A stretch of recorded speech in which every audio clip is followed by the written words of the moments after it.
guys? Welcome back to Pure Evil MMA here on the YouTube channel, iTunes, wherever you're tuning in right now.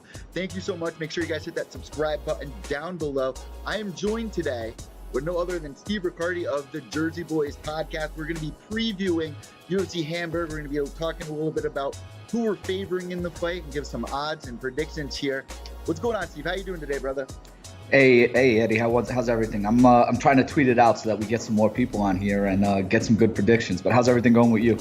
It's going good, man. I mean, the last couple of weeks have been steamrolling here in the MMA society. I mean, listen, we had in the past 4 weeks 6 live events, going on 7 events in 7 weeks, or 8 events once Dana White Tuesday Night Contender Series. I mean, it's just steamrolling, all these amazing cards. But the biggest issue I keep finding every year around this time is there's so much MMA that a lot of it goes under the table, that a lot of people, like, they don't even realize who's fighting on the card. And there's been a lot of great matchups even last week.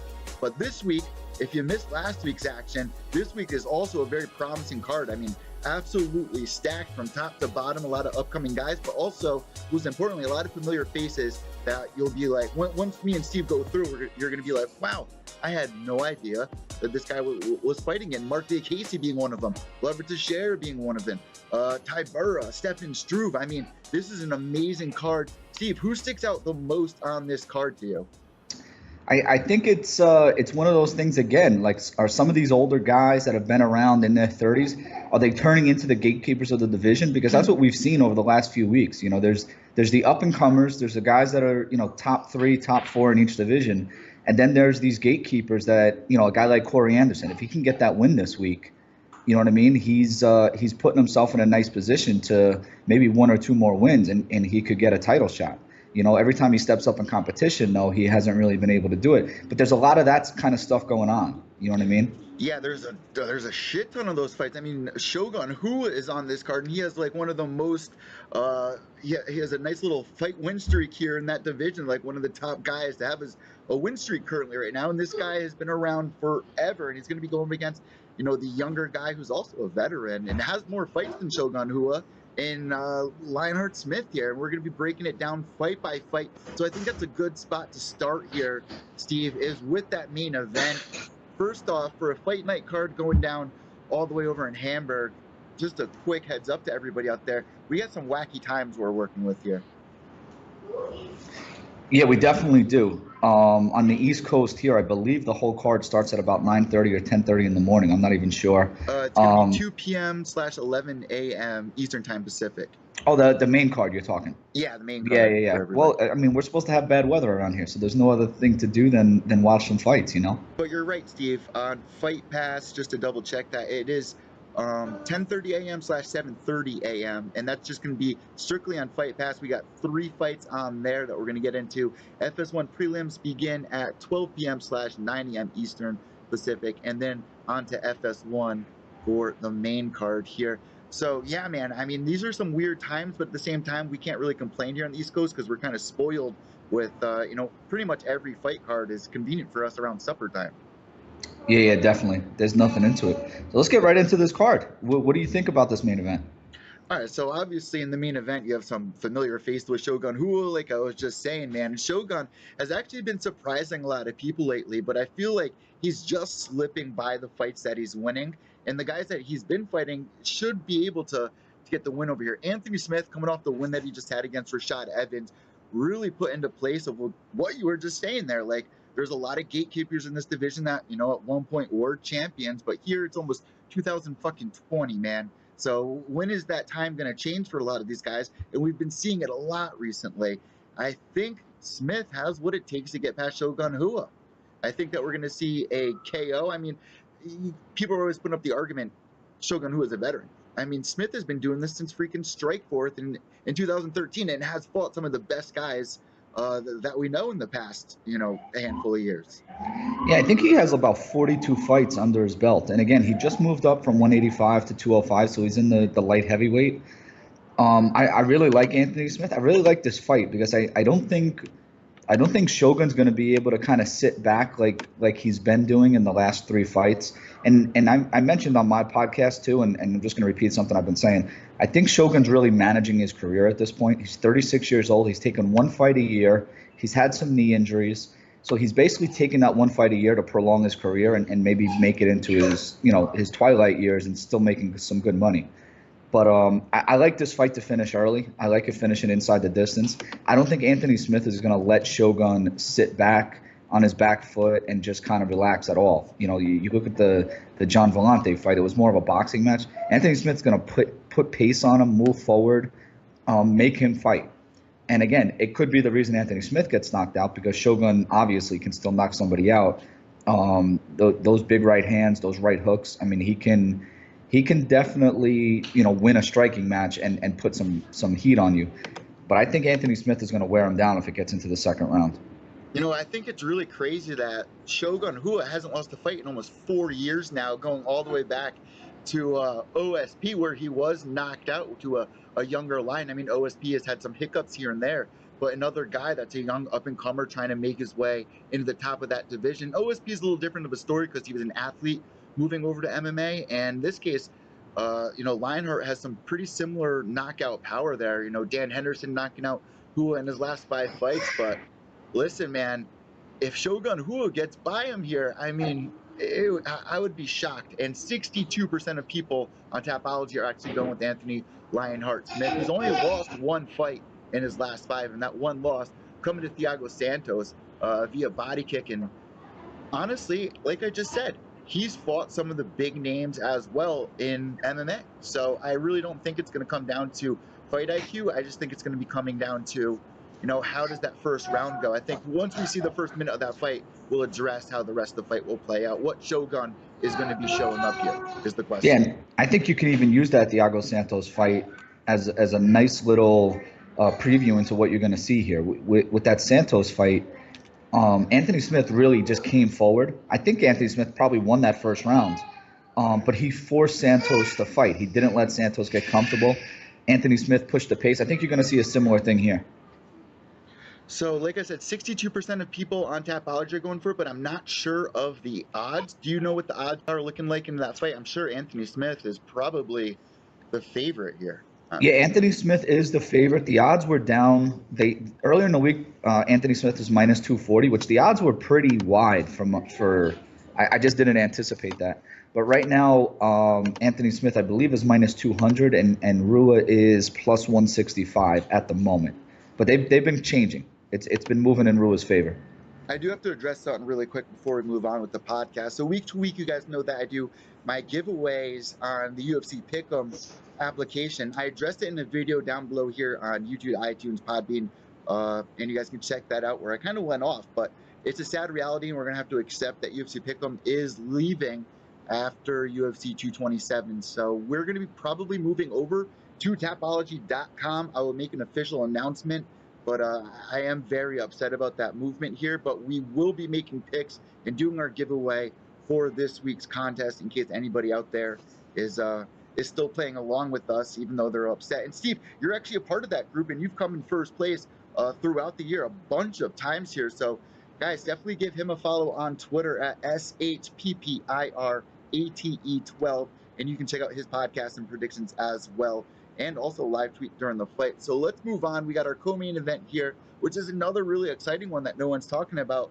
Representing Connecticut, Glover Teixeira going up against Corey Beeston 24-8 Anderson at AKA Overtime.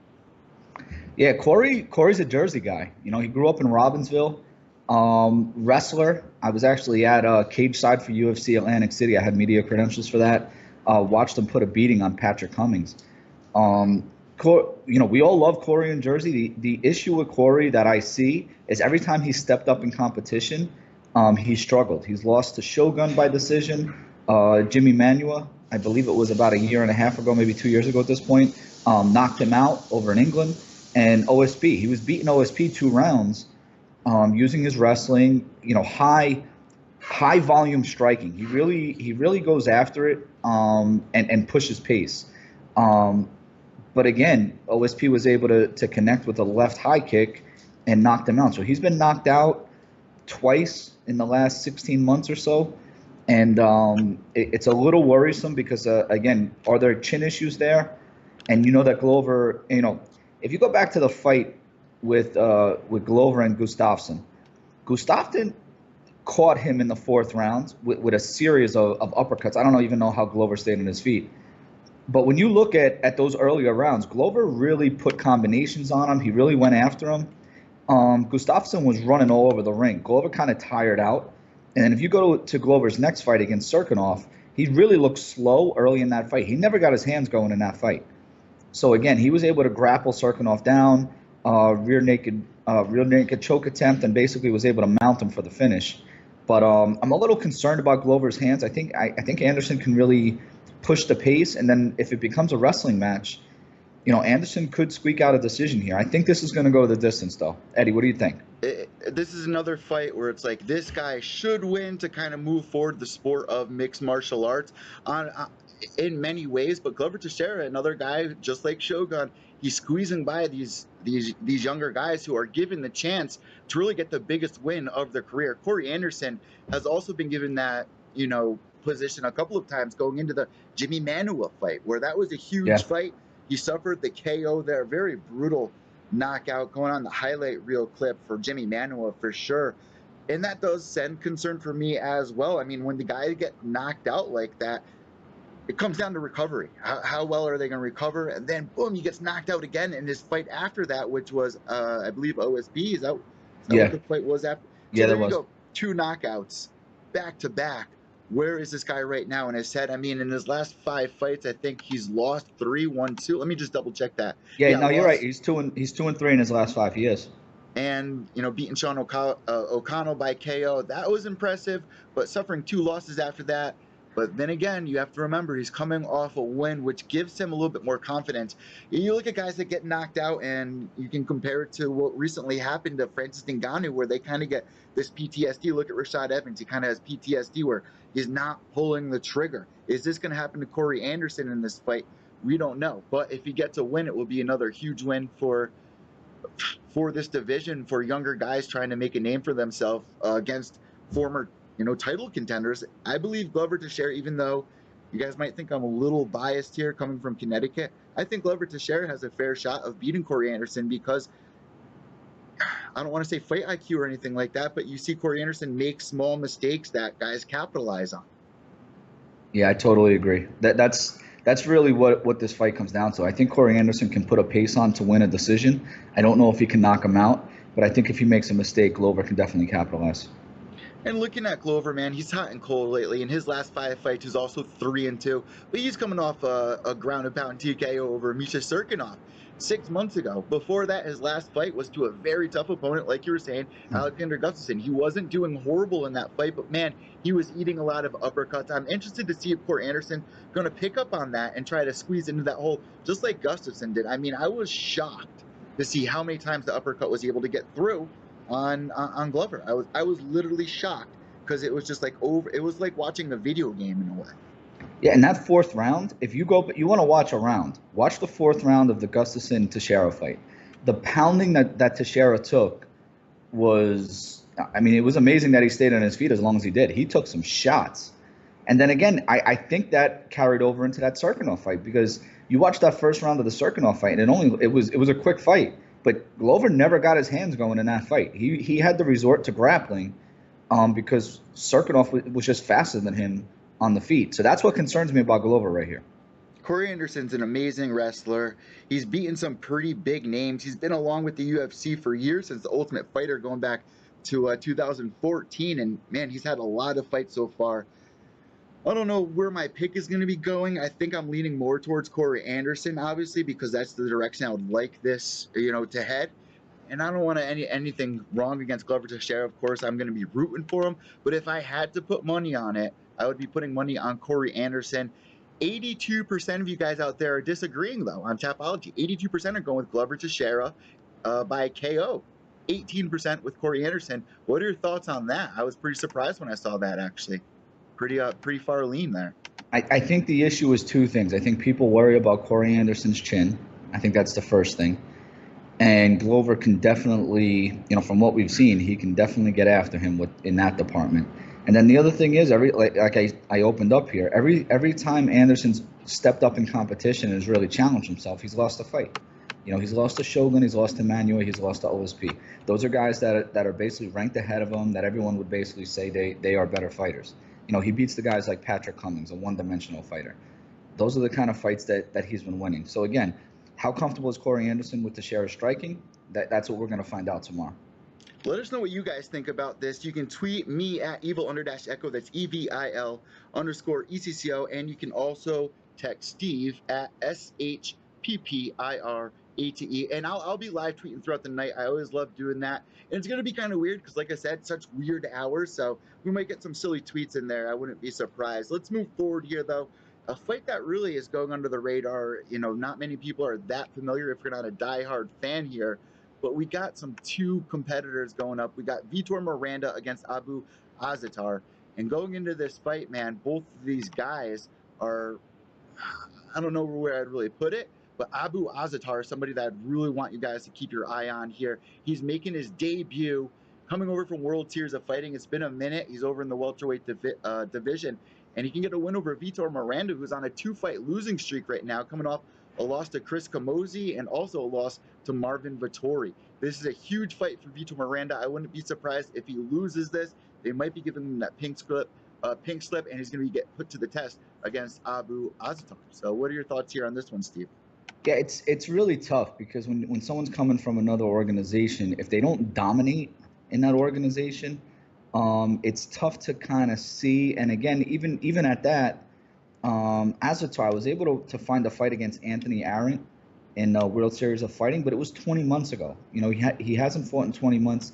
He had an injury. He had to pull out of a fight that was scheduled in the UFC previously. So it's just tough to see what we're gonna get out of him here. Again, Vitor, we all kind of know what he's gonna do. He uses his jabs. He uses his kick. His specialty is that high kick. He uses it from right side and left side. He can really get that high kick up to all levels and knock people out with it. But I think that Miranda's a low volume striker, so I'm a little concerned with him winning this fight if he doesn't get the knockout. And again, he lost to a guy like Chris Camozzi. Chris Camozzi isn't a great UFC fighter. Miranda's 3-3 in the UFC. He has knocked people out, but I think people kind of know who he is at this point. Plus, he's 40 years old at this point. You know what I mean? So he's been around for a while. I mean, I love when I watch Vitor Miranda walk out because he does look just like Lex Luthor, aka He does, as his definitely. nickname.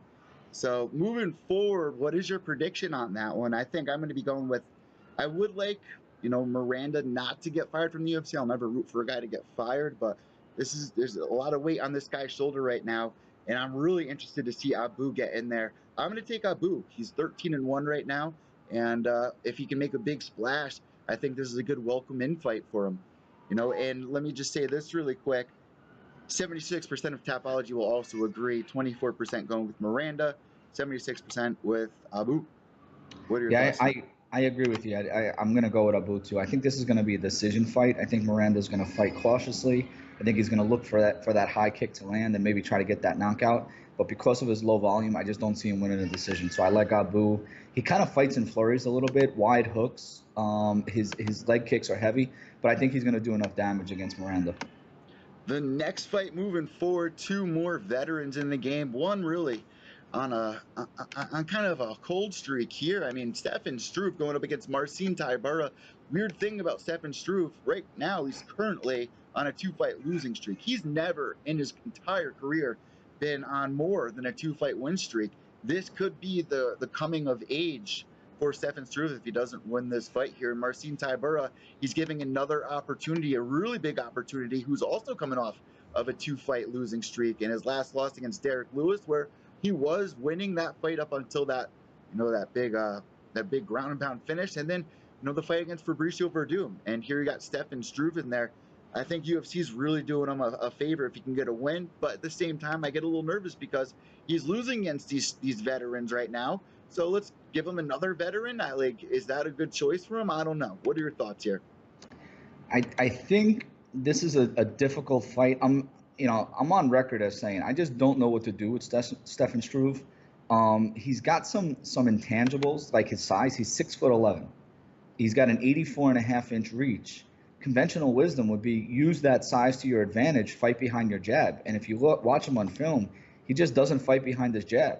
So I don't know, I don't know what he's going to do in this fight. Who is this guy? What does he want to do? It looks like he has the punching advantage. But I would say Tybura probably has the kicking advantage. He probably has the clinch advantage.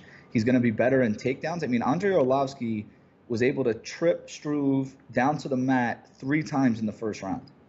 So again, what's his takedown defense look like? How good is he in the clinch? Now, he does have a BJJ game, so maybe he wants to go down there. But I mean, if we're just talking about Struve, trying to throw on a triangle or something from the bottom, I'm not going to pick him there. So I'm confidently on Tybura in this match. I wish that his line wasn't so big. I just checked the odds now. He's still at minus 240, so it's kind of a big line. I don't love that line. I wish it was more like the minus 175. I may hit that one. But again, both of these guys are coming off 2 fight losing streaks. And in a guy like Tybura, he basically had Derek Lewis, you mentioned it, Derek Lewis beat. He was up two rounds to none. He actually had Derek Lewis in mount. He mounted Derek Lewis twice and really couldn't get anything off on him, which was shocking to me. And he winds up losing that fight to Derek Lewis. But I'm going to go with Tybura here. Struve is kind of, I don't know. He's kind of a mystery. Why he doesn't fight behind his jab, I really don't know. It's another guy that's like, who's going to be showing up here? Is it going to be, the dedicated Stefan Struve, which I'm sure, he's always dedicated, but he has to be a little worried right now on a 2-fight losing streak. Like I mentioned, never losing more than 2 fights in a row in his entire career. To his defense, though, I will say this, because there is a lot of people out there that do put a lot of heat on Stefan for losing. There's a lot of people that give a lot of guys heat for losing, but the one thing I get iffy about is when these guys are losing to top 5 competitors. It's totally understandable. I mean, these are the best fighters in the world. Sometimes you're going to take an L in there. I mean, this is the best of the best, even though they're getting a little bit older. That's why I say if he loses this fight, I think it might be a new era for Stefan Struve here, where he should, I'll never say for a fighter to retire, but it does make me worry a lot to see a guy lose 3 times in a row. And, you can compare that to Chris Weidman, how he was doing, and he had an amazing comeback in that fight going out on here on the East Coast. But I don't know. Marcin Tybura at number 9, Stefan Struve at 13. I don't know, man. Both these guys are coming off of 2 losses. I think I would lean towards Tybura to win this one, but in my heart, I want Struve to win. If you got to put money on it, I'm going with Tybura to win. Probably by ground and pound, but he has to be really careful there, because Stefan Struve could, like you said, you don't want to, it doesn't just come, but he can easily get a submission win over Marcin Tybura here. Oh yeah. He has a BJJ background, and again, he's got long limbs, long legs. I mean, he could do it. And again, he also cuts to 265. You know what I mean? This is a heavyweight fight. Struve has to cut to get down to 265. Tybura is going to be about 245, maybe 250. At weigh-ins, I didn't really look and see what the weigh-in numbers were. Everyone made weight, by the way. Yeah, every single fighter. So that was huge news to wake up to. Big smile on my face to read that everyone's professional and did their job, because it doesn't look good when you got guys missing weight, and especially with like the conspiracy theory that's been going around. I'm sure you've heard of, all these guys out there that are either doing eye pokes and getting away with it because you're not going to get a point, or right. Missing weight to have that little advantage, because all right, you're giving up 20% of your person, and to me that's a lot, but to get a win and be like the headliner, and it's a huge advantage, and it's just awesome to see that everyone did their job here finally. And Eddie, I'll even go a step further with that. I'll give you 3 opinions. Number 1, the referee needs to take a point. Okay, that's number 1. They need to take a point for the eye poke, and then number 2, they need to take a point when guys grab the cage. The amount of times that guys grab the cage and wrap their toes in the cage to try to do things, or it's getting ridiculous. And again, the referees, you're supposed to be in charge of the fight. Just be in charge. Take the point away. They'll stop that stuff real quick if they know you're going to take the point away. They know you're not going to, which is why they keep doing it. A lot of the reason, too, behind it is the way that the scoring system is. When you take a point away, even if it's for, grabbing the cage once or an eye poke once, which, I wish there was a punishment like that, but 1 point could fuck up the entire fight. It's such a loss. You know what I mean? So there needs to be something Well, figured out. something needs to be figured out because again, you're getting an advantage. Not for nothing, but we just had the heavyweight championship a few weeks ago, and Daniel Cormier, eye poked Stipe, and then a minute later knocks him out. So I'm not saying, I'm not saying that that's the reason he knocked him out, but you know, it's obviously an advantage if you're able to do that. And again, a lot of the times when that stuff happens, it gives a guy the opportunity to kind of recover from whatever was just going on. You know what I mean? And again, think about, why are you eye poking somebody? You're probably moving back and you have your hands out. So that means the other guy was coming forward. He's probably doing the damage. And then there's the eye poke. It gives the guy who's moving back, who maybe is rocked a little bit or whatever the situation may be, gives him a chance to recover. So it's almost like it's a strategy to gain an extra minute or 5 minutes, because they put 5 minutes on the clock. And I'll even take a step further with the weigh-ins. I think these fighters all the time want to complain about the money. You listen to all these podcasts, they're all complaining about the money, being able to pay their people, pay their trainers for their food and everything. Make weight. You're giving money away by not making weight. You're a professional, just make weight. And if you can't make weight, go up. You're paying people a lot of money to help you, and you're not making weight. It's like, what is going on here? It does not look good for the people that you hired. It doesn't look good, period. And I agree with a lot of what you're saying here, because people are not getting punished. They're getting away with it, and it's giving them the advantage. And, amongst 100%. The fighters, they know as much as they want to deny it, and I'm not accusing anybody, but it's something that's very well known. But with this whole DC and the eye poke thing, I understand that somebody did a great job breaking it down, but I totally disagree. I don't think the eye pokes resulted in him being knocked out by an uppercut. You know what I mean? It wasn't like a left or a right hook. It was no. I don't. I'm not saying it did. I'm just saying it definitely had an effect. Yeah. You know what I mean? It happened.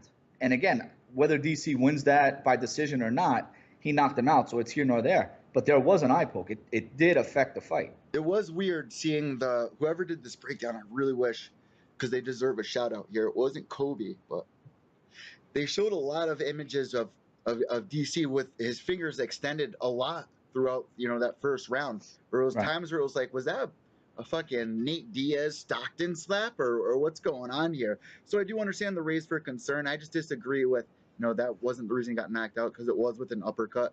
But it doesn't look good. Like, people will judge that 100%. If you're at a bar, it's your first time watching a UFC fight, you see that, it's a huge disconnect for you not to want to watch again.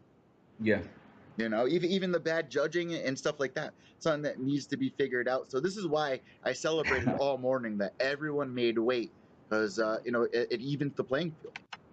Yeah, you talk about the judging. Last week was probably the worst I've seen in a while. That was really, really bad. Something needs to be figured out. I had recently on, oh my God, Apex 170 on, and he was telling me, he was like, why don't you guys get something figured out where you have judges that are not there ringside, because that does affect the scoring system. I've been at events where I see a lot of the fighters on their phone. I mean, the judges on their phone or discussing with one another, because when I'm there, I'm talking to the guy next to me on press row. How did you score that? You know what I mean? So when you hear the fans screaming, it does make a difference. So there's a lot of stuff that needs to be figured out in this sport, and we're getting there. We'll get there. We're still in the early days of the sport, you guys have to remember. Yeah, definitely. But the more people, the more fighters and stuff that talk about it, that's when, the squeaky wheel will get the grease. So let's move forward with this card. We were recently just talking about this fight right here against Marcin Tybura against Stefan Struve. I put my bet on Tybura. You had your bet on Tybura. So moving forward, Zawada versus Roberts. What do you know about these two? I'll tell you what, I don't know a ton about Zawada. He is from Germany. He is coming in on short notice. This was the fight that was supposed to be Danny Roberts and Alan Jouban. So Roberts was ready. He did a full camp here. And again, Roberts is 4-2 in the UFC. He's been knocked out twice, once by Mike Perry, who, Platinum Mike Perry is known to knock people out and try to knock people out. And then the other one by Nordine Taleb. So Nordine knocked Danny Roberts out real early. I think it was a kick. It may have been a kick. But for the most part, Zawada is a guy who, in his fights, he has a five-fight winning streak. His fights finish. So I actually took the under in this fight, or does not, inside the distance prop, it was big. It was, I think it opened at like minus 260, and it's over 300 now. But I actually took that prop and parlayed it with inside the distance in the Shogun fight, which actually got me down to like a minus 108. I really like that bet. But Zawada is a guy who I think is in here to kind of, he's going to fall on his sword here. He's either going to knock Roberts out or he's going to get knocked out. And I think Danny Roberts knows that. He's a boxer. And I think he's going to go for the knockout too. A couple weeks ago, I think it was over in England, you had you had a fight where the guy came in on late notice, and who was it? It was Neil Magny. So Neil Magny, again, was a big favorite, just like Danny Roberts is a big favorite here. He was patient in the first round, but he basically caught the guy with a bunch of good shots and then eventually knocked him out by the end of the first round. I can see this fight going very similar. Danny Roberts, I think, is going to come out here and just kind of knock him out, maybe late first round, early second round. I don't really know what to think about this fight. I mean, Danny Roberts, it is a short notice fight. You got David, who's making his debut, and we know the story of guys making their UFC debut, how that goes. Once they make that walkout, they smell the beer, the popcorn, the Vaseline, and the cheering fans. I mean, it really sets your stress levels off. So I don't know what to expect with a lot of guys that make their debuts. It kind of makes me worry. But in this fight, man, I'm going to agree with you there.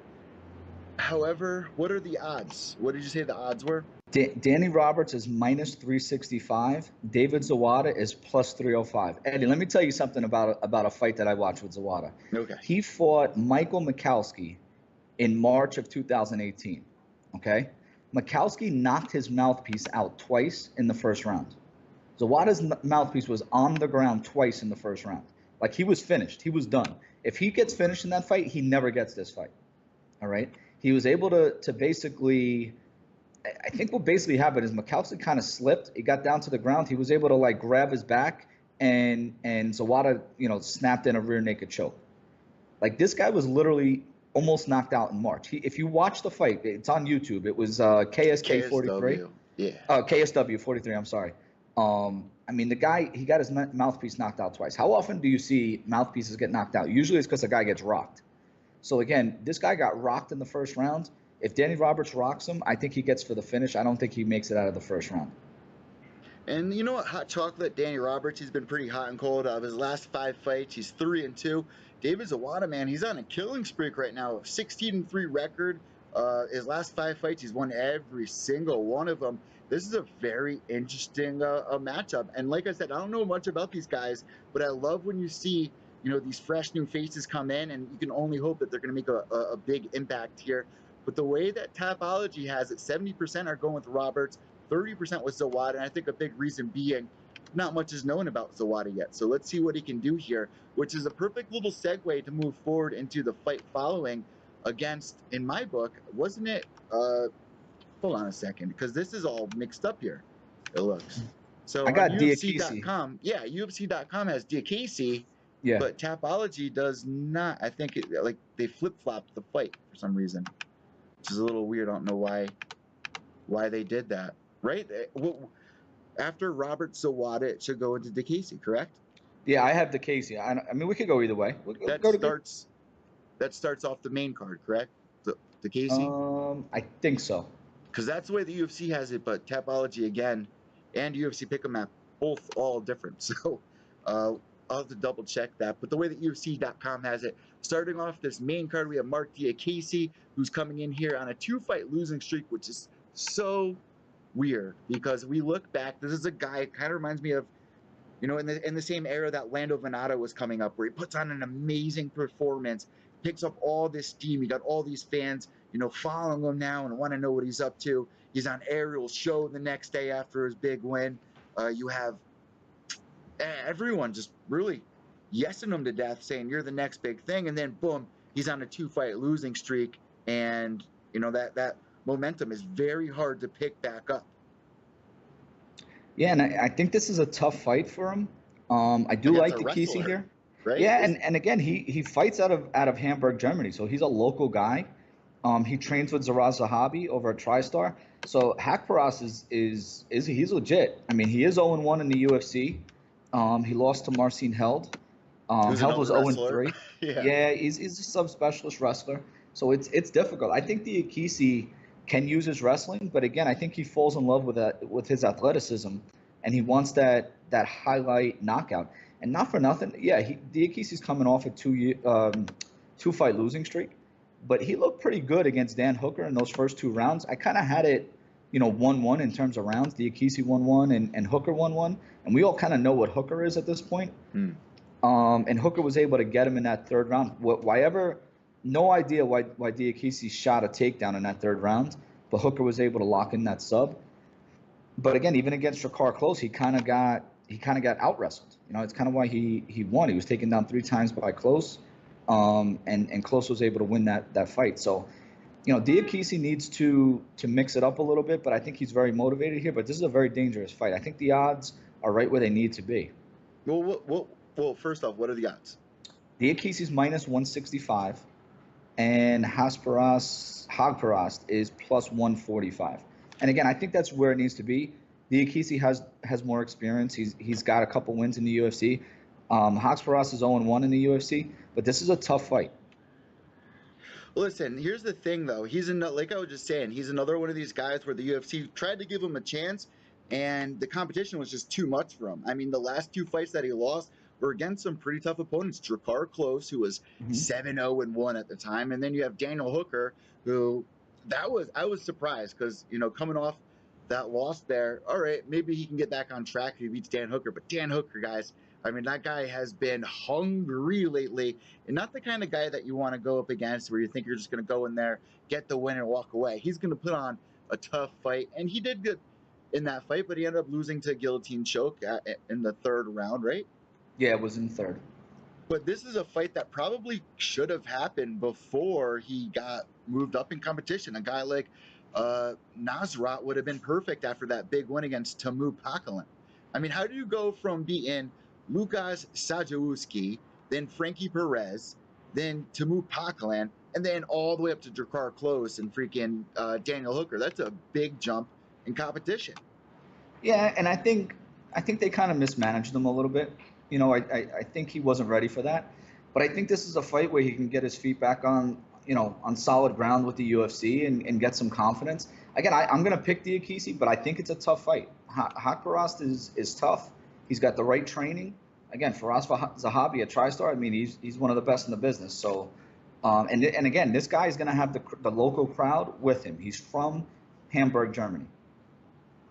That's another thing that's working against. But Mark Diakisi, man, one last comment on this is going into this fight, he cannot do what he's been expected to do. People, when they see guys get these highlight reel knockouts and stuff like that, or people expect that out of you. And there's a lot of pressure on fighters like Mark Diakisi. But at this stage in his career, he needs to just focus on getting a win. That is more important than getting a highlight at this point, because you're now going to be on a 3-fight losing streak if you go in there and you mess one small thing. Look at Chris Weidman when he made that one bad spin kick against freaking Luke Rockhold. It fucked his entire career up for 3 years. One bad move and you can be screwed. You're not Chris Weidman at this point. You're in a 2-fight losing streak and you're not even in the top 10 or top 15. I would love to see Mark Diakisi move forward and climb the ladder the correct way. With a win against his opponent would be huge. But then again, a guy like Narsat, if he gets a win over Mark Diakisi, that is a huge welcome party for him. Yeah, I totally agree with that. So moving forward, let's see what they got on Tapology. What is everybody rooting for here? You got 12% going up with Narsat and 88% with Diakisi via TKO. So these next couple of fights, we're going to kind of fire through here because not many of them are that well known. But let's move on. We got Nick Hein versus Damir Hadizovic. Now, let's see what we got. Nick Hein is coming off a loss. Same with Damir. 14-3 for Nick Hein, 11-4 for Damir. Both guys, one from Germany, one from freaking Bosnia. What do you know about either of these guys, if anything? Well, I'll tell you what, I really do like Nick Hein here, and I bet him by decision in this spot. Yeah, you can get plus money on the decision. He's a judo black belt. Last time out, he had a 2-year layoff. He fought against Davi Ramos, and if you watch that fight, you want to see some good ground BJJ. Watch what Davi Ramos does to Nick Hein on the ground. I mean, he took his back, tapped him out. It was a thing of beauty. So Nick Hein he was in over his head there. So I wouldn't hold that too much against him. But again, he's 4-2 in the UFC. He came off that 2-year layoff. If you want to go back and see a really good fight, watch his fight with James Vick. Everybody knows what James Vick is at this point. And Nick Hein gave James Vick a run for his money. I believe he actually took a round from him, and it may have even been a split decision in another round. But I like Nick Hein. The problem, and he's a German guy. His nickname is the Sergeant. Yeah. He's a low volume striker, but Damir Hadzovic, not for nothing, he very easily could be 0-3 in the UFC. He got knocked out by Tysonov. Alan Patrick just grounded him and didn't let him get anything off, and Hadzovic couldn't even get off his back. And then Marcin Held basically beat him for 2 rounds and I don't know what Held did. He ran in for his knee and just literally, like it was scripted, ran right at his knee. Hadzovic put up his knee. It wasn't even like he really did anything to knock him out with his knee. And Held ran right into his knee and knocked himself out. So Hadzovic could very easily be 0-3. So I like Nick Hein by decision here, and I actually bet it. You know what, Damir Hadzovic, he actually looks like a mix between he looks like a mix between Nick Diaz and like Cub Swanson. Yeah, Cub Swanson and Nick Diaz put into one. That's Damir Hadzovic right there. Nick Hein, man, I think I'm going to be rooting for him here. I don't really know too much about either guy. A lot of them, that James Vick fight, I remember that one, the Drew Dober. But then after that, he's fighting guys that aren't really well known. He is winning against them, but that gets to the Davey Ramos fight, and then he loses that. So hopefully if he gets a win on this one, they'll boost him up a little bit, but we're going to have to wait and see. We got 80% for Hein, 20% for Hadzovic. Let's move forward here with the next fight, which no one's talking about. Emil Meek making his return, going up against Fabian Oski. Emil Meek coming off a loss as well in a fight that everyone was talking about against Kamaru Usman. And Kamaru Usman, I think that was the fight where he was like, oh, that was 30%, right? Was that fight? That was the fight. Yeah, that's been going around on Twitter all week. One thing that pisses me off about that whole 30% comment is just like MMA fans, they take one thing and they run with it and just beat the horse till it just really gets annoying. I spoke with his brother about it, and he was like, this is just absolutely ridiculous. But Kamaru Usman, man, only fight that people wanted to see. He pulled it off, got the win, and Emil Meek looking to turn things back around. He's got a lot of fans behind him here, but he's got a very tough opponent against Fabian Oski. He's 13-2, coming off a win against Hector Urbina. I wouldn't be surprised if this fight goes to a decision. Yeah, I wouldn't be surprised at all. Fabinski, I'm going to say Fabinski because that's what I've been saying all week. He hasn't fought since 2015, November 2015, so it's almost a 3-year layoff at this point. We know what he's a judo player, but we know that he's going to go for the take. He just chases the takedowns. He doesn't get into a striking exchange. So that's what concerns everybody with Fabinski, because Usman had so much, success against Emil Meek, doing, basically the same thing. I'm a big fan of Emil Meek. I really like, and the guy is just huge. I mean, he's got muscles on top of muscles. But this is going to be a real tough fight for him. The one thing that I have heard throughout the week is that Emil Meek is training with Usman now, which after they fought each other, I guess they kind of had some mutual respect and decided to be training partners. So I think Meek is going to be ready for that takedown upside of Fabinski. That doesn't mean it's not going to happen. It just means he's going to be, he's prepared for it. So take it for what it's worth. I think Meek is definitely the better striker, though. Look what happened when Alexander Gustafsson lost to Phil Davis. He did the same thing. He was like, man, I can learn something from him. He goes to Phil's gym, and he becomes a championship fighter. I mean, There was a huge difference once he went over to Phil's gym. I would love to see if Meek could pick up some things from, I believe, South Florida ATT, right? Is that where he's training, or? You know what? I didn't. Trains. Yeah, I'm assuming that's where they're going. I didn't look into that, but I'm assuming that's where it is. The really funny thing about Fabian Oski, however you guys are gonna say it, somebody tweeted out, it was McMalley, I believe, that tweeted it out this morning. He was like, Fabianski, he looks like UFC 3 character that when you make a profile, it's like the organic fighter, just no Right. hair, no Yep, tattoos, yep, yep. no expression on his face. But you know what? I'm looking forward to this fight. I would love to see Meek get the KO. Fabianski use his elbows a little bit more here. I think this is going to be a brawl, man, but probably guess it going to a decision. Let's see what everyone's saying. 20% Fabianski and 80% for Meek to win by KO. That moves forward to Nad Naramani against Khalid Taha. Really quickly, who's your pick there? I'm gonna go with Naramani. Naramani, just so everybody knows, usually fights at 155, so he may be physically bigger in this fight.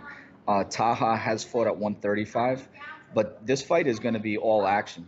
Taha has 11 finishes in 13 fights, so this is going to be all action. And Naramani has a bunch of different ways that he can finish on the ground, he can finish on the feet. So I'm going to go Naramani real quickly, but check the weigh-ins, see where they come in. But I think Naramani is going to be a bigger person.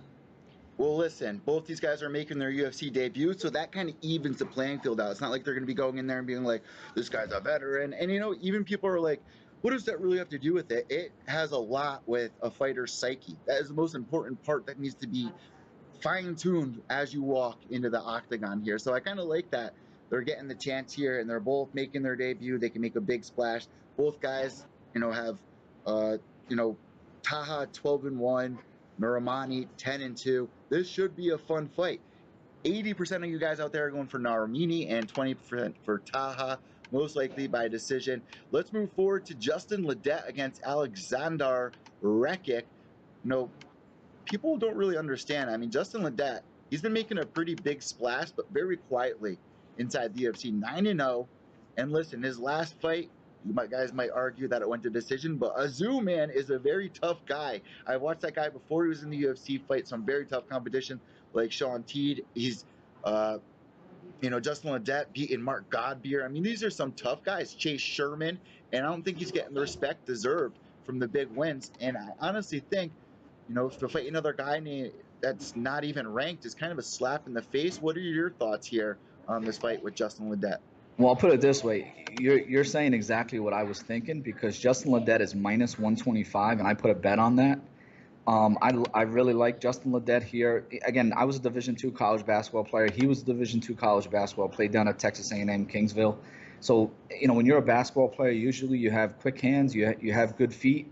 And the footwork obviously shines through with his boxing skills. He's got a great jab, uses a lot of feints. He's powerful. And again, the three guys that you just named, those were all heavyweight fights for Ledet. Ledet's coming down to 205 here to light heavyweight.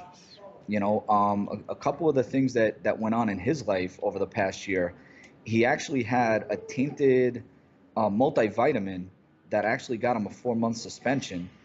And then as a result of that, I believe it was as a result of that, he decided to get more healthy and went vegetarian. So when he went vegetarian, that's why he lost all the weight, and he went down to like 210 for this fight.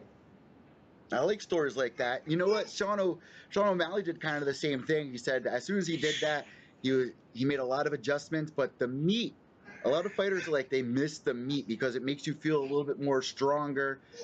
This is a good move for him, though. I'm interested to see how he's going to look here at this later weight division. A lot of guys that are heavyweights that move down, it's kind of iffy. So we'll see what happens here if he can continue the undefeated streak. Rakic coming in 8-1, 26 years old, and he's also coming off a win inside the octagon against I cannot pronounce this guy's freaking name.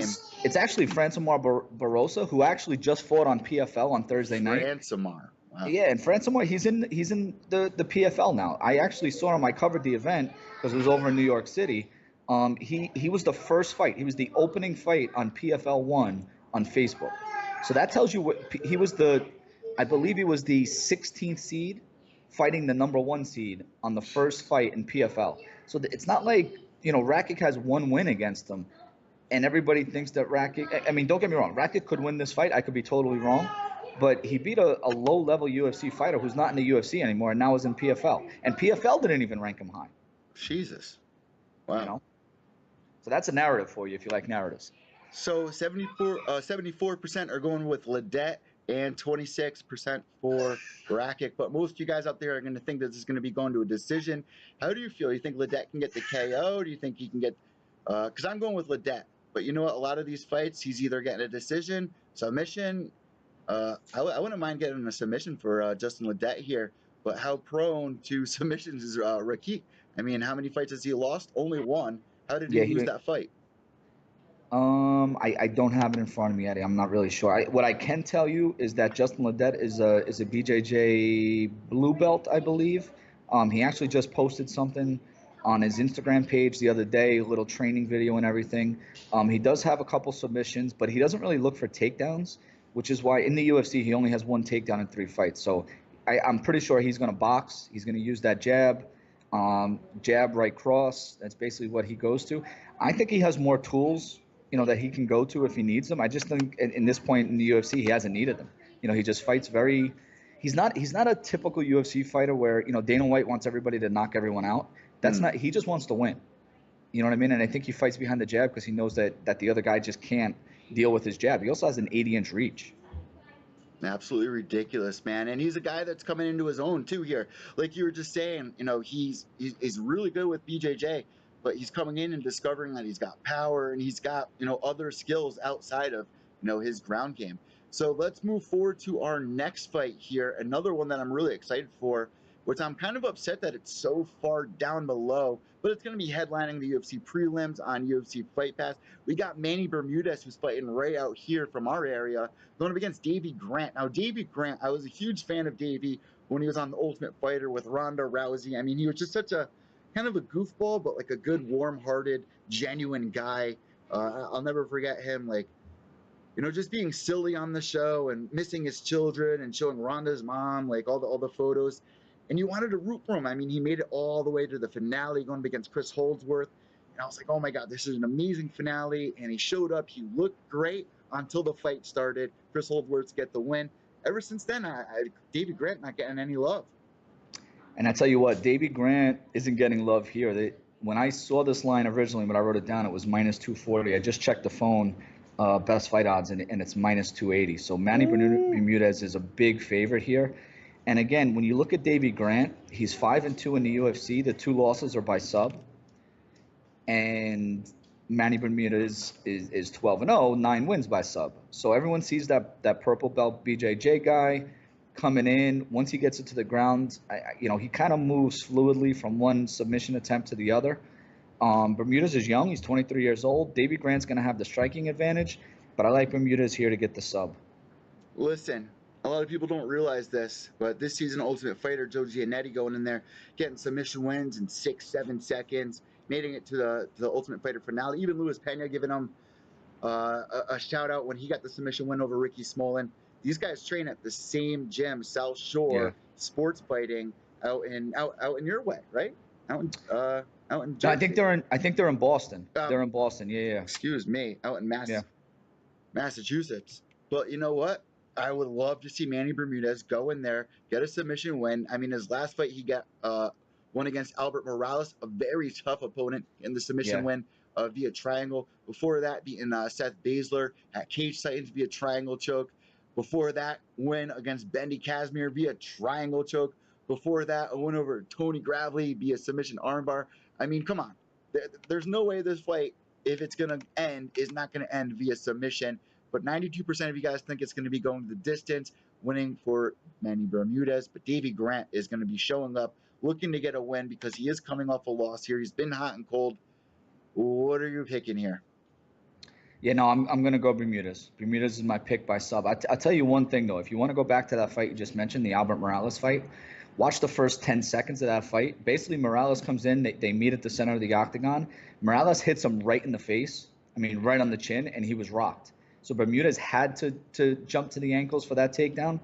But again, I think he should do a lot like Zach Otto did last week against Sage Northcutt. Just go in, touch gloves, and dive at the ankles. Don't even let him hit you. Let us know what you guys are thinking about this fight, because it's going to be on the prelims. And one thing that really pisses me off since UFC Pick'em is leaving, a big reason a lot of people would tune into fight, at least a small percent, but a percent of it, were people that were excited to see their picks and watch these guys on the Fight Pass prelims. And it's kind of convenient the way that this is going to be working out with the Fight Pass, because even though these cards are on wacky hours, you know that there's going to be a lot more people tuning in for the Fight Pass prelims because it's going to be so late at night to start the day off. People are going to be ready and anxious here on the East Coast to tune in. So that's a big headline, even though it is on UFC Fight Pass.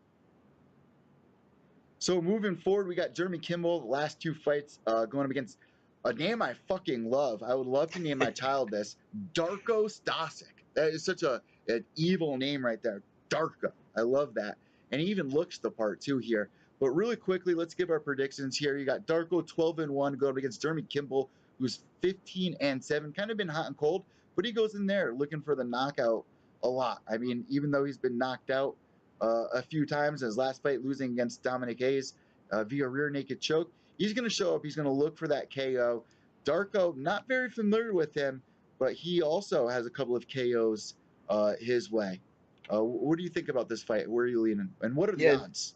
There's a narrative going on around this fight, but let me answer that question first. The odds are Stosic Darko is minus 265, Kimball's plus 225. So everyone thinks that Darko is basically just gonna level Kimball. I watched the Kimball fight with Dominic Reyes, and again, it didn't last long, but early in that fight, like, Kimball's very aggressive. You know, he comes forward, he's strong, he'll clinch up, looks for trips. The narrative, though, is that Kimball just doesn't really work very hard in the gym, kind of misses days of training. I've heard it in a couple other podcasts, but I don't know. So Darko is actually dropping down from heavyweight. He's and again, you said everybody made weight, so I would love to see him on the scales. I haven't watched the show at all to see what weigh-ins looked like, but he's coming down from heavyweight. Most of his fights end by KO, TKO. He has 2 decision fights. It's actually the fight that I decided to watch that because I wanted to see him fight. I didn't want to see a KO. And he's cut. He's good low kicks, good counter hook. I just don't think he's that athletic. A lot of people are saying he's athletic. I didn't see that. I don't think Kimball's that athletic. I think this fight should be priced a little bit closer. But Kimball does worry me. If you're not working hard, you don't deserve to win. So, and that's the narrative on this one. You know what? And it will reflect as well in people's fights. I mean, not everybody is freaking Crazy Horse. Everybody knows that Crazy Horse never trains, never practices, and somehow he slips by with these wacky wins. But at this weight division, man, I mean, you got to put on, you got to do everything that you can because there's a lot of guys out there that are hungry and trying to get into the spot that you're currently in. So yeah. 86% of people are going with Stasic here, 14% with Kimball, which is actually very upsetting because, I've been a pretty big fan of Kimball, but, he's been hot and cold, like I said, and you got this guy coming in, he's ranked #1 in freaking Europe. So, coming out of Serbia, this should be a fun one to watch. I'll go a step further with this. If you think about it and you watch Kimball fight, he goes hard early, and the fight, he never goes to decision. This is going to finish. But again, the reason he fights that way could be because he knows he's not in great shape. So you're not working hard. You're not in great shape. So you're just going out and you're going to fall on your sword real quick, win or lose. And again, he's 1-2 in the UFC. So that could feed that narrative also. So let us know what you guys are picking here on Pure Evil MMA. Make sure you tweet us out at SHPPIRATE12 for Steve and at Evil_Echo for me. That gets us into our last fight. Well, really the first fight that's going to be starting it off. We got Stasiak going against Lou in this fight. Stasiak coming off 2 fights where he's lost. In his last 5 fights, he's lost 3. But the guy has only lost 5 fights his entire career. It just seems like he's having some trouble here in the UFC. He's had a loss to Miza. He's had a loss to Munoz. He's had a loss to Brian Kelleher. Brian Kelleher and Munoz are very tough opponents. He has a win over Davey Grant and a win over Flip Pejic. What do you know about his opponent, though? And you know what? All week, this basically went off when I first saw the odds as more or less a pick'em. Stasiak was minus 115. Pingwan was minus 105. And it's kind of gone back and forth. Stasiak's now back to the favorite at minus 120. Pingwan was actually the favorite at one point yesterday. But I think as more information comes out on Pingwan, people are going back and forth with their money and their bets. What I saw early in the week was basically just highlight films. The only one that I was able to find on YouTube was from like 2012, so I didn't even bother watching it. I looked at the highlights. I mean, he's very aggressive. He reminds me a lot of Brian Kelleher, Pingwan, the way that he's aggressive, moves forward, gets in your face, crowds you, puts pressure. He will attack the hips for a takedown, which actually plays into Stasiak's game because he wants to get it to the ground. Again, Stasiak's last 4 wins have all been by submission. So if this goes to the ground, I like Stasiak. But I think this is kind of a toss-up fight. He does have a canceled fight, Pingwan, against Bharat Kandare, who I don't know if you've seen him fight, but he's pretty bad. So, if they're putting Pingwan against him, it could be because they don't think Pingwan is very good. I really don't know. On a couple other podcasts, they said that he may be training over at Team Alpha Male with Yadong Song, who fought a couple weeks ago. Uriah Faber was in his corner, so he may be training there. This is really an unknown fight, Eddie, though. I'm just giving you the narrative, what I know, but it's tough. I'm going to go with Stasiak. I'll pick Stasiak, but more because of his his history and his experience. This is actually a really close fight that people are going for. Closest one on the entire card, 56% for Lou, 44% with Stasiak here. And we actually have some people chatting in the chat room. We got Jeffrey Dahmer, surprisingly, tuning into Pure Evil MMA.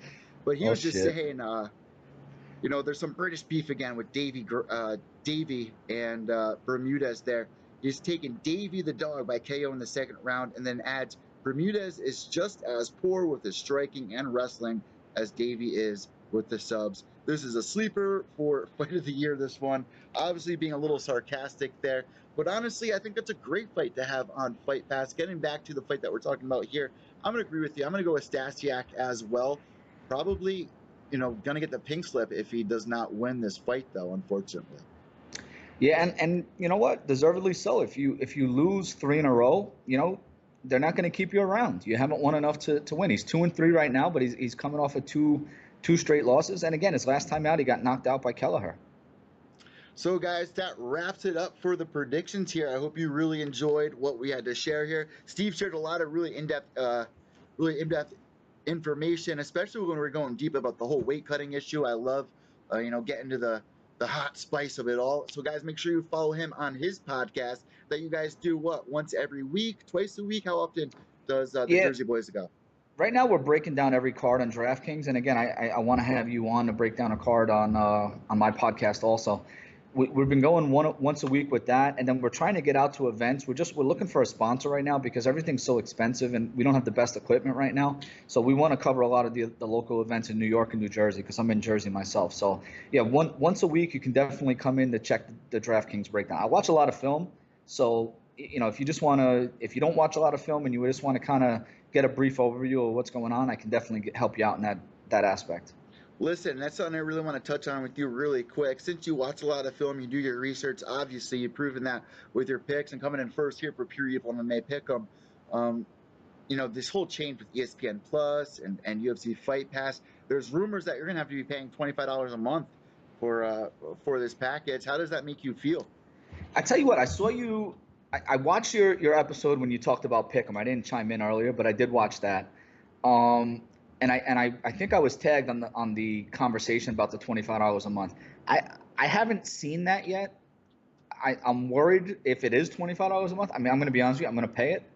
But the issue is with me, if you're going to charge us $25 a month, are we getting access to the library? Because that's how I do all my research on fights. So am I getting access to the library? And then what are you going to do for me with pay-per-views? Exactly. Because if you're gonna charge me $25 a month and $65 for pay-per-views, I mean you're killing your fan base here. You know what I mean? And I just don't think that's very fair. I think you got to do something for the people who are loyal to you. And someone like myself who's breaking down fights. I mean, if you log the time I'm on Fight Pass every week, I'm probably doing 6, 7, 8 hours of tape study on Fight Pass alone. And then doing other tape study on YouTube and things like that. And some weeks it's probably even more than that. So I mean, throw us a bone here. Let us try to, not have to spend so much money, especially since we're dedicated fans here to your product. So they got to do something better. Yeah, especially if they're boosting up the price to that much. And a lot of these guys that have Fight Pass are the guys that are buying the pay-per-views. That would be a huge deal breaker for me if there was, even 20% off of the pay-per-views, because paying $70 every 2 weeks. I mean, let's be honest, who doesn't watch it in fucking HD nowadays? You can't even get it in SD if you have an HD fucking TV. Who has an SD TV in 2020? I don't know. I do Yeah. not know. No, you're right. You're right. 100% agree. But here, my last comment on this whole ESPN Plus deal and UFC Fight Pass. A lot of these people are also promoting the sport, and you're really making them pay a lot to just be fans. I mean, MLB, Yeah. NFL, NHL, you just have to pay for your cable package. And look how well that's done in the past 70 years. It's worked. You're pretty much hiding your sport away from the general population. A lot of these free cards, people aren't able to see the best of the best the UFC has to offer unless they're paying $12 a fight for a pay-per-view. And let's be honest, that's what you're paying. You're paying $12 for 5 fights. Every fight you're paying $12. Not all of them are worth the 12. Look at Derek Lewis versus Francis Ngannou. But that's my point. Guys, make sure to go check out the Jersey Boys podcast. I would love to come on your show ASAP. I would love to actually do this more with you. I think you did a great job here breaking down the fights with us all. And I want to thank you so much for being a part of the Pure Evil MMA Pick'ems, because your picks really rack up some really good points, and it's very fun to go in there and try to beat you, quite honestly. So we got some stuff that we're going to be sending your way for being such a great member here and also joining me here on the podcast. Last but not least, I know that you're on Twitter at ShitPirate, but where can people find you on Facebook or Instagram or other platforms? Yeah, Twitter is the best way to get on me. I actually run the Jersey Boys podcast, so I'm on Twitter. I'm the one that's handling that account You're also. the guy. Yeah, I'm the guy. I'm the guy from Jersey Boys. But they can hit me up there. We are on Instagram. Jersey Boys is on Instagram, and we are on Facebook. But most of the stuff that we do is on Twitter. The MMA Twitter community is pretty strong, so get on Twitter. Yeah, you know what? Facebook, it's all right. I'm back on Facebook, by the way, guys. You can go check that out, Pure Evil MMA _. And honestly, I don't really like Facebook. I don't fuck with Facebook that much because I feel like Facebook's more for family, but Twitter's more professional, where you go out and you can actually, work. It's not like when I make a Facebook post, it doesn't really weigh much. I mean, when I tweet something out, it's information or opinions or promotion. I don't really like that on Facebook because your freaking aunt and uncle are gonna see it. It's just Facebook's just too littered with all that, family. I mean, family's great, but not on Facebook. I mean, you just got to separate the two. But guys, make sure you follow Steve on there, and thank you for tuning in. If you were tuning in live here on YouTube, make sure to give that subscribe button a press. And also, guys, we're on iTunes, Podbean, Stitcher, Podomatic, and now on Spotify as well. So if you're tuning in there, I appreciate it a lot. We've seen a huge boost in the past couple of months here. In the past couple of days, we got over a couple thousand downloads. So we're just absolutely killing it. James McSweeney was actually this morning when I was on my way back here to the studio. James McSweeney got a freaking shout out on Big Brown's breakdown. So I pulled the car over and I flipped out for a second. So guys, make sure you go check out me and James' new podcast. It's called The Gloves Off, officially named it this week. And last but not least, guys, behave yourselves, and we'll be live tweeting for this event. Steve, thank you so much. Enjoy the rest of your day, thank brother. You. And we'll be talking to you soon. There you go, guys. Thank you so much for tuning in. I'm Evil Eddie from Pure Evil MMA, mymmanews.com. If you have any questions at all, anything that we missed, anything that you would like us to discuss on next week's show, all you got to do is tweet me or Instagram or Facebook me. I'm so happy to be back on all these platforms. Also, guys, teespring.com/Pure Evil MMA swag. We got all new merchandise that is out. We relaunched this design here, which is the Pure Evil MMA cartoon made by Minion McGrennan. We got t-shirts, we got stickers for just $4. I mean, everybody can get something to support the podcast. Every single dollar is going to go into the studio, new stuff. I recently just got us a new GoPro, so this is a huge step up. Obviously, everything behind us right here is stuff that you guys helped purchase for the studio. And if you look back to where we were a couple of years ago to now, I can only thank you guys. I mean, it's been such a fun journey this entire way, and a big thumbs up to everybody out there that's putting support and helping pay for the podcast. The podcast isn't free to put up. It's $7, so even just your views mean a lot to me. I'll pay for all this stuff, doesn't matter, but just your views mean a lot. Thumbs up mean even more. It's a proven fact that giving helps you feel better. So why don't you give us a thumbs up and be traded off? How about that? I rub your back, you rub mine. Guys, also this upcoming weekend, I will be at Foxwoods Casino ringside for a lion fight that's going to be going down this Saturday night. I'll be there for the weigh-ins as well. I'll be going live for everybody, do interviews. Antonina Shevchenko, she fights out of lion fights. She was there last time for her fight before Dana White's Tuesday Night Contender Series. We have Kobe, the Prodigy, Naylor joining us ringside as well to help tweet out live coverage, and you can get that all at mymmanews.com. This week I spoke with Dulani Perry, the fight god from this season of Ultimate Fighter. Amazing interview that we did together. So check that out down below here on Podbean, iTunes, YouTube, wherever you're checking this out. Last thing before I let you guys go, I briefly spoke about it with Steve, but let me just say this again. Episode 3 of the new podcast I'm doing with UFC veteran James McSweeney is now up. You can also get that down below, or I'll put it here on YouTube, somewhere over here. And you guys can just click that. He breaks down some of the latest headlines. We also get into the whole Dana White versus Big Brown breakdown beef, which was very interesting. And I've seen a whole bunch of people that have downloaded the podcast this week, so I'm so thankful for that. And also, he gets into a little bit about Mike Swick calls him, he roasts Mike Swick. And I was rolling around laughing, dying. BLT even made a compilation video of highlights, which you guys can check every 2 weeks on the Gloves Off YouTube channel. It's not going to be on here. You can get the podcast version here. Maybe I'll upload this episode 3 on here so you guys don't get confused. And then I'll put the link for the YouTube channel below. But you can just simply go on YouTube and search Gloves Off with James McSweeney and Evil Eddie, and bam, it's right there. We just started the channel. We got a new logo that is in the works and a new intro as well. And I kind of gave you guys the option to pick what intro we should go with. Those 3 options are now up on my Instagram page. So go in on your go at @PureEvilMMA_. Guys, I hope you enjoy the fights tomorrow. Like I said, I'll be live tweeting. So catch you then. I'm Evil Eddie from Pure Evil MMA, mymmanews.com, and Gloves Off. White knuckles till the end. Leave yourselves.